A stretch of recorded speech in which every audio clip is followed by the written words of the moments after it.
Hello guys, क्या हाल चाल है। आई होप आप सबकी पढ़ाई अच्छी खासी चल रही होगी। तो आइए हम एक क्वेश्चन करते हैं यहाँ पे। हालांकि आज मैंने दो क्वेश्चन लिए यहाँ पे, और ये क्वेश्चन बेसिकली मल्टी कंसेप्चुअल है। यहाँ पे ये बेसिकली जे मेंस का क्या है, पीवाईक्यू है। तो अगर मैं बात करूँ इस क्वेश्चन की, तो इस क्वेश्चन में बहुत सारे यहाँ पे चीजें लगी हुई हैं, बहुत सारे कंसेप्ट लगे हुए हैं। तो बेसिकली इसमें क्या है, ये बेसिकली सेट बिल्डर के फॉर्म में लिखा है, सेट बिल्डर फॉर्म में लिखा है। इसमें greatest integer function, inequality, exponential function, है ना, सेट और सबसेट, ये सब आ गए।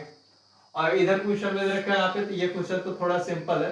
जैसे कि यहाँ पे ये फील्ड किसका दे रहा है, रिकरेंस रिलेशन का, या आप इसमें न्यूटन से फॉर्मूला लगा सकते हो। तो आगे मैं इसकी बात करूंगा यहाँ पे। सबसे पहले ये क्वेश्चन देख लेते हैं। तो हमारे पास क्वेश्चन दे रखा है, लेट सेट ए दे रखा है, जिसमें हमारे पास सेट बिल्डर फॉर्म में लिखा है यहाँ पे, जो भी एलिमेंट होगा वो बिलोंग्स टू आर होगा, और वो क्या करेगा, इस इनइक्वालिटी को सेटिस्फाई करेगा। और दूसरा सेट बी दे रखा है, इसमें भी एक्स जो है एलिमेंट जो है वो बिलोंग्स टू आर है, और इस इनइक्वालिटी को सेटिस्फाई करेगा। देखो, आप क्वेश्चन को आप सॉल्व नहीं कर पाओगे जब तक आप इस सेट को क्या करोगे, सेट को आप जब तक रोस्टर फॉर्म में नहीं चेंज करोगे। आपको पहले रोस्टर फॉर्म में चेंज करना पड़ेगा, ठीक। और रोस्टर फॉर्म में कैसे चेंज होगा, इस इनइक्वालिटी को सॉल्व करके। तो पहले हम क्या करते हैं, इस इनइक्वालिटी को सॉल्व करते हैं, ठीक है।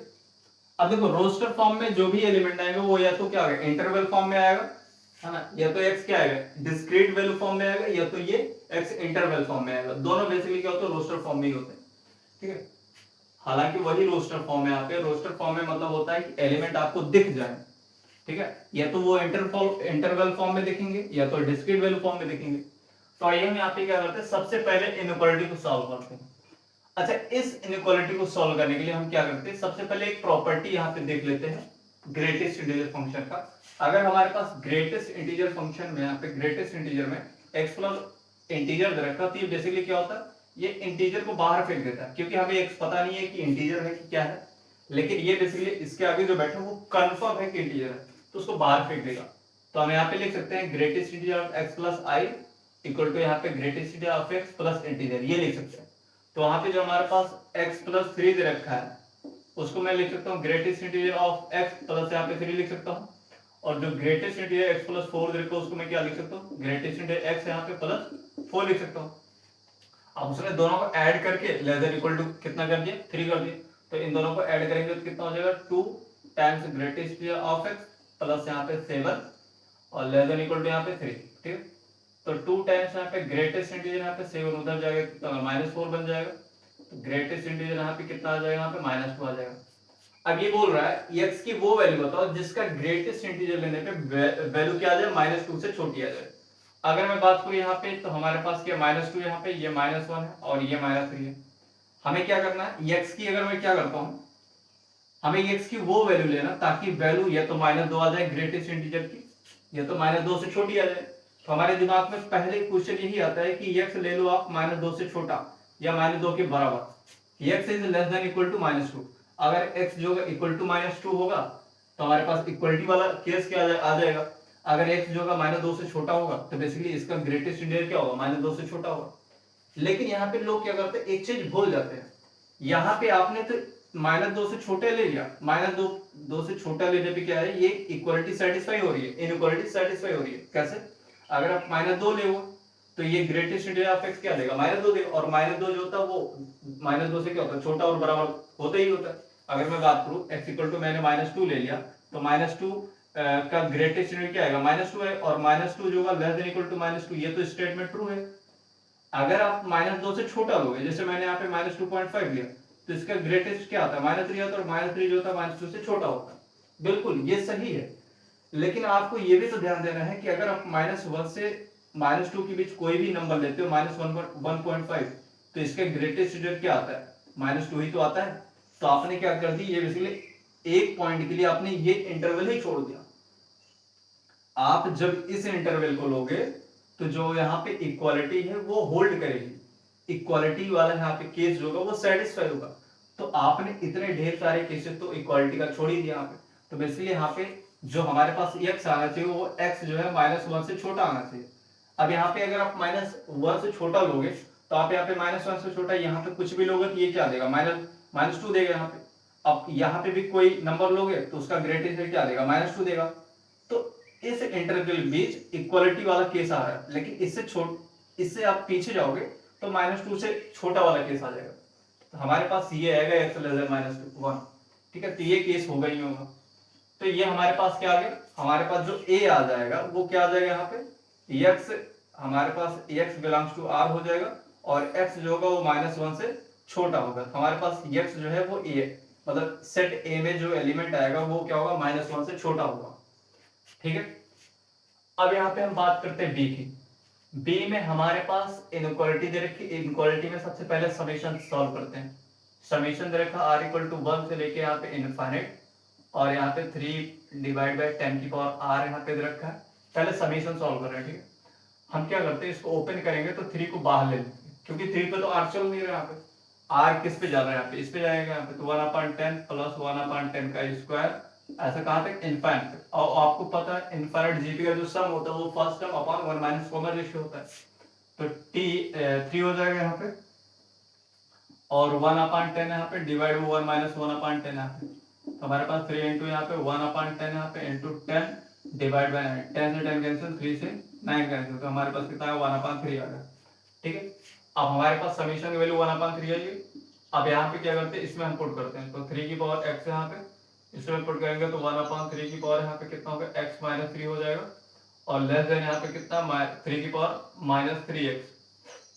अब 3 क्या हो जाएगा, ये पावर यहाँ पे आएगी, ऊपर आएगी तो माइनस में हो जाएगी पावर, तो हम कह सकते हैं 3 की पावर x इंटू 3 की पावर यहाँ पे -x प्लस यहाँ पे 3 लेस देन यहाँ पे 3 की पावर यहाँ पे -3x, ठीक है। तो हमारे पास क्या जाएगा 3 की पावर यहाँ पे x -x यहाँ पे +3 और लेस देन यहाँ पे 3 की पावर -3x हो जाएगा, कैंसिल हो गया। तो हमारे पास क्या आएगा 3 की पावर यहाँ पे 3 और ग्रेटर यहाँ पे -3 की पावर -3x। अब बताओ ये जो हमारे पास 3 की पावर लेके बैठा है, इस 3 की पावर से कब बड़ा होगा, जब ये इसकी पावर से बड़ी होगी, तो हम कह सकते हैं कि हमारे पास जो आ जाएगा -3x जो होगा वो 3 से बड़ा होना चाहिए, तो हम कह सकते हैं -x जो है वो 1 से बड़ा होना चाहिए, तो हम कह सकते हैं x जो होगा वो -1 से छोटा होना चाहिए। तो हम कह सकते हैं कि जो हमारे पास b आया उसमें जो हमारे पास एलिमेंट होगा वो क्या होगा -1 से छोटा होगा, तो हम कह सकते हैं कि b जो आया उसमें x जो है वो एलिमेंट बिलोंग्स टू r है और x जो होगा -1 से छोटा होगा। तो अगर मैं बात करूं तो b में जो हमारे पास x का इंटरवल आ रहा है वो बेसिकली -∞ से -1 आ रहा है, और हमारे पास a में भी यही आ रहा है। a में भी क्या आ रहा है, x का जो इंटरवल आ रहा है वो -∞ से -1 आ रहा है। तो ध्यान से देखो दोनों तो सेम हो गए यहाँ पे, तो हम कह सकते हैं a और b क्या होंगे, दोनों इक्वल होंगे यहाँ पे, तो हमारे पास c वाला ऑप्शन करेक्ट हो जाएगा। आइए हम यहाँ पे सेकंड क्वेश्चन करते हैं, ये वाला क्वेश्चन। अब यहाँ पे इस क्वेश्चन में यहाँ पे दे रखा है कि अल्फा बीटा क्या रूट्स है क्वाड्रेटिक इक्वेशन के, और उसने पूछा कि इस एक्सप्रेशन की आप वैल्यू बताओ। तो आपको दिमाग में ही अगर रिकरेंस रिलेशन यूज कर ले, न्यूटन सम का फॉर्मूला यूज कर ले, पर यहाँ पे कोफिशिएंट दे रखा है। अगर आप न्यूटन सम का फॉर्मूला लगाओगे तो न्यूटन सम के फॉर्मूले में कोफिशिएंट भी आएगा जो कि काफी यहाँ पे लेंथी होगा, ठीक है ना, थोड़ा लेंथी जाएगा यहाँ पे, तो आप सॉल्व नहीं कर पाओगे। तो जब भी आपको ऐसा लगे तो आप ट्राई किया करो इसका रूट्स फाइंड करने की, जो भी क्वाड्रेटिक दे रखा है उसका रूट फाइंड कर लो। तो हम यहाँ पे वही मेथड लगाएंगे। यहाँ पे सबसे पहले हमें यहाँ पे पता है कि न्यूटन सम फॉर्मूला क्या होगा, लेंथी होगा, रिकरेंस रिलेशन से भी यहाँ पे लेंथी होगा यहाँ पे, तो हम क्या करते हैं उसका रूट फाइंड कर लेते हैं। अगर इसका रूट हम फाइंड करेंगे यहाँ पे x² प्लस √6 यहाँ पे x प्लस यहाँ पे 3 इक्वल टू कितना दे रखा है 0, तो रूट फाइंड करेंगे -√6 यहाँ पे प्लस माइनस अंडर रूट यहाँ पे 6 यहाँ पे -12 हो जाएगा, डिवाइड में कितना यहाँ पे 2, तो -√6 यहाँ पे प्लस माइनस ये हो जाएगा √6, माइनस में 6 आएगा, और माइनस में अगर -1 का अंडर रूट क्या आता है एटा आता है। तो ध्यान से देखो इसमें कॉम्प्लेक्स नंबर भी आ गया, क्वाड्रेटिक इक्वेशन भी है, रिकरेंस रिलेशन भी है, न्यूटन सम भी है, और इसमें कॉम्प्लेक्स नंबर का भी कंसेप्ट आ गया।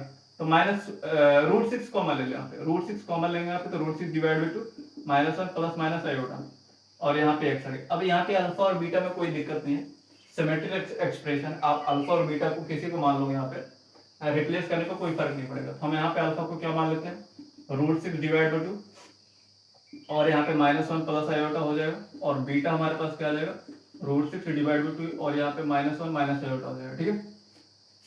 अब यहाँ पे ध्यान से देखो, अगर जब भी आपको -1 प्लस आयोटा दिखे तो आप क्या करते हैं, यहाँ पे स्क्वायरिंग यहाँ पे सोचते हो कि स्क्वायर हो जाए, और बाकी यहाँ पे हमारे पास बाकी चीजें खत्म होकर आयोटा केवल मिले।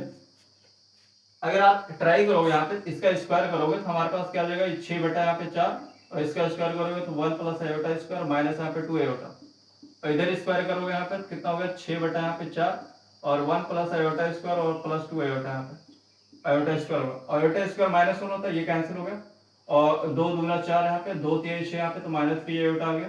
देखो यहाँ पे आयोटा ही केवल बचा, अल्फा स्क्वायर करते हैं तो अल्फा स्क्वायर माइनस 3 आयोटा है, और इधर से आया बीटा स्क्वायर वर्ग कितना आ गया, ये कैंसिल हो गया, 2 3 2 दूना 4 2 3 6 3 आयोटा आ गया। अब आप क्या ट्राई करना चाहोगे, आप इस एक्सप्रेशन आप ट्राई करना चाहोगे अल्फा स्क्वायर भाई मिल जाए। अगर अल्फा स्क्वायर मिल गया तो हमारा काम आसान हो जाएगा। तो हम क्या करते हैं, हम अगर अल्फा स्क्वायर बनाने की ट्राई करते हैं। अगर अल्फा की पावर 23 रखा तो हम क्या करते हैं, अल्फा इंटू अल्फा की पावर 22 यहाँ पे करते हैं, और यहाँ पे अगर मैं लिखूंगा तो अल्फा की पावर इस है ना, अल्फा की पावर 2 और उसकी पावर 11, तो हमारे पास अल्फा अल्फा स्क्वायर कितना -3 आयोटा, उसकी पावर 11 आ गया। तो मैं यहाँ पे बोल सकता हूँ 11 ऑड नंबर है, माइनस नेगेटिव बाहर आ जाएगा, यहाँ पे माइनस बाहर आएगा तो माइनस अल्फा और 3 आयोटा की पावर कितना आ गया, 11 आ गया। ठीक है, अगर मैं बात करूं बीटा की पावर यहाँ पे 23, तो बीटा की पावर 23 क्या आएगा, बीटा ही आएगा, क्योंकि मैं बीटा इंटू बीटा की पावर 22 कर रहा हूँ ना। तो बीटा स्क्वायर पावर 11 यहाँ पे, बीटा स्क्वायर कितना 3 आयोटा है, तो हमारे पास आ जाएगा 3 आयोटा पावर कितना 11 हो गया। ठीक है, अब यहाँ पे क्या है, अल्फा पावर 14 है, अल्फा पावर 14 को मैं अल्फा स्क्वायर पावर 7 लिख देता हूँ, तो यहाँ पे होगा -3 आयोटा पावर यहाँ पे 7, कितना होगा -3 आयोटा पावर यहाँ पे 7 होगा। बीटा स्क्वायर की पावर यहाँ पे 7 लिख लेता हूँ, तो हमारे पास कितना आ जाएगा, 3 आयोटा पावर यहाँ पे 7 आ जाएगा। ठीक है, और हम यहाँ पे अल्फा पावर 15 निकाल लेते हैं, अल्फा पावर 15 निकालेंगे तो हमारे पास अल्फा इंटू, अच्छा मैं ऐसे क्यों बता रहा हूँ आपको, एक एक वैल्यू क्यों बता रहा हूँ, यहाँ पे मैं यहाँ पे भी बता सकता था, लेकिन क्या है कि अभी मैं यहीं पे काट दूंगा इसको बिना जोड़े।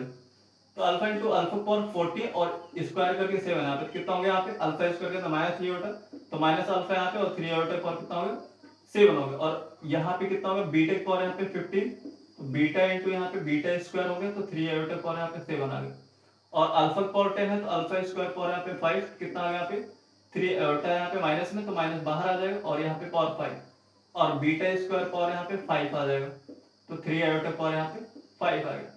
ध्यान से देखो, अल्फा पावर 23 बीटा पावर 23, इसको और इसको जोड़ोगे कितना आएगा, यहाँ पे माइनस अल्फा यहाँ पे 3 आयोटा पावर, तो अगर मैं 3 आयोटा पावर 11 कॉमन ले लेता हूँ, हमारे पास बीटा माइनस अल्फा बचेगा, और अल्फा पावर 14 बीटा पावर 14, ये 14 है ये 14 है, और एक माइनस में एक प्लस में कैंसिल हो जाएगा, ये तो कैंसिल होगा।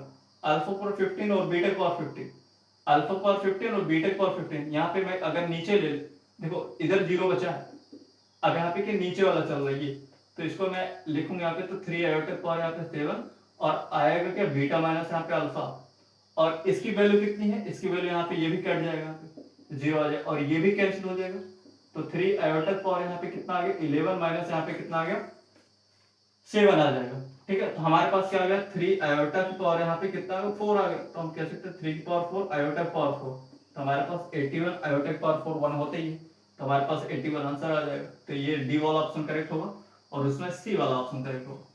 तो आई होप आपको ये क्वेश्चन बहुत ही अच्छे से समझ में आया होगा, मैंने एकदम अच्छे से ट्राई किया इस क्वेश्चन को समझाने के लिए। तो नेक्स्ट क्वेश्चन जो है मैं नेक्स्ट वीडियो में लाऊंगा, जो कि काफी अच्छे क्वेश्चन होंगे, और धीरे धीरे मैं जेईई एडवांस के क्वेश्चन भी ले आऊंगा। तो अभी के लिए धन्यवाद।